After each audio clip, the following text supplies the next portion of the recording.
Hi, my name is Aino Lokk, and today we're going to be making Piparkoogid, which are traditionally made for Christmas in the Estonian community. Basically, they're gingerbreads. I sourced the recipe from this cookbook, which we used to use when we were kids living in London, Ontario. I actually translated it and rewrote it, so it's a bit easier to use.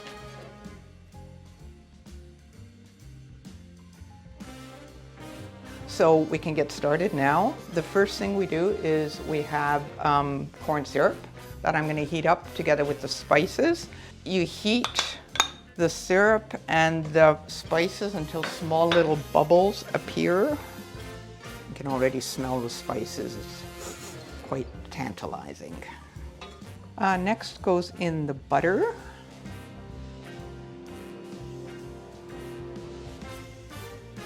I'm going to take it off the heat, let it cool down. Okay, so next we take the egg and we're going to mix it up together with the sugar. The mixed up egg and sugar is added to the pot. Right, and mix that in nicely. So next will be the soda and water, and then that also gets added into the pot. We're going to put in some peel. You can put in orange or lemon, but I'm just using orange. I'm not going to measure it, I'm just going to do it. Roughly about half of this guy should be about right. It depends on how citrusy you want your dough to taste. And I've already pre-measured here the 400 grams of flour in here. And I'm just going to slowly start incorporating it into here. And it's going to start getting thicker and thicker and thicker all the time, because you want a good stiff dough at the very end. Talvi, Asta, Käbi, who wants to come and hold the pot while I try to stir in the last of the flour? I think it looks still a little too wet. I'd put in a tiny bit more flour. It's a good workout. It's a good workout. Okay, I think we're good.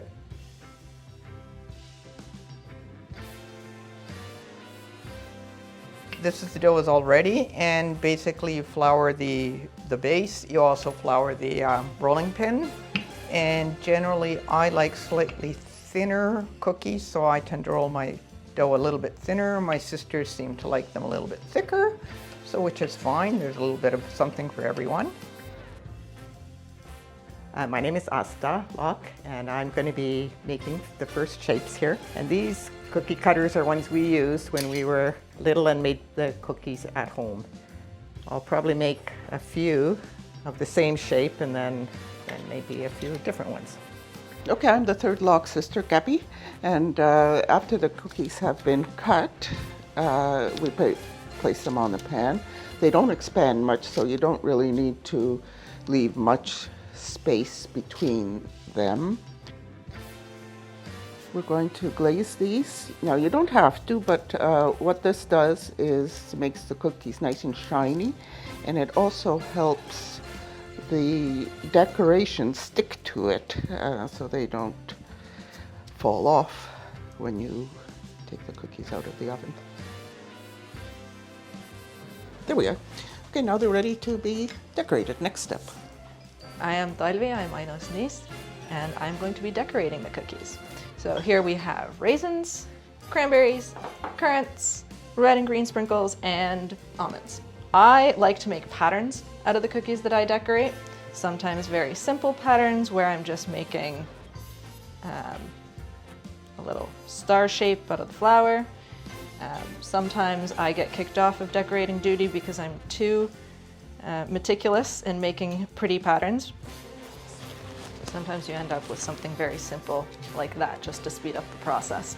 All right, we have a tray full of decorated cookies and they are ready to go in the oven.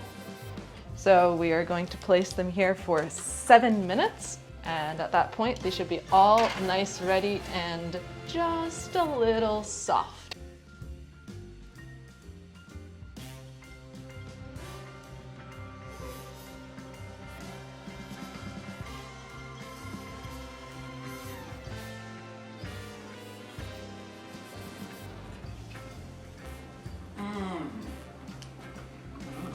very good. If I Awesome. may say so myself.